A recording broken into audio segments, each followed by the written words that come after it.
decades. A review of our army has found it's outdated, too slow, and can't buy or build new weaponry fast enough to keep us safe. Fewer tanks and more long-range missiles could be the solution as Australia moves to protected shores to the north and beyond.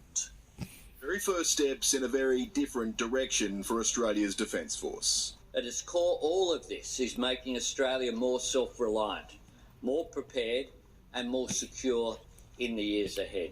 The three pillars of the Australian Defence Force, Navy, Air Force and Army, will be joined by cyber and space, expanding its capacity for information, cyber and electronic warfare, as well as guided missiles.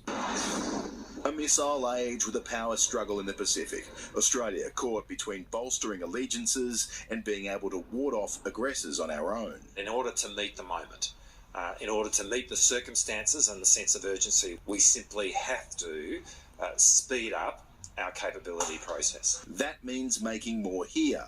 Ships to be built in Adelaide and Perth, guided missiles to be manufactured, and a huge new workforce required. The urgency of global threats meaning getting it right now is prioritised over always getting it right. We're vulnerable if we're just at the end of global supply chains. There is also no sense of urgency today.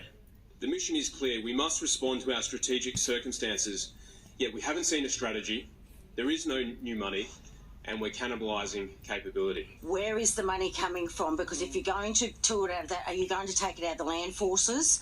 Are you going to take it off army? That's usually what happens. While an invasion of Australia is labelled only a remote possibility, shipping lanes and financial cables in the waters to our north are exposed. It relates to industrial-scale, breakneck-paced expansion of Chinese military capabilities, and that is deeply unnerving when we think about what China might do next. Integral to protecting this is the network of bases, ports and barracks stretching from the Cocos Islands through to RAF bases in Learmonth, Derby, Darwin, Katherine, Weipa and Townsville. Our northern bases are a huge asset and a huge opportunity. That's the place from which we can project. Climate change is identified as a national security threat. The review recommends fewer defence deployments for disaster assistance, placing pressure on states and volunteer organisations. There'll now be a defence strategy review every 2 years with the expectation of a drastic increase in defence spending. The initial outlay, an extra $19 billion over the next 4 years. To help pay, the government will scale back an order of infantry fighting vehicles from 450 to 129, cancelling an order of self-propelled howitzers and a review of the Navy's fleet of warships to be completed this year. The cost certainly high, but the cost of getting it all wrong, catastrophic. Political editor Charles Croucher is live from Parliament House in Canberra tonight. Charles, recruitment is the other big challenge for the ADF right now.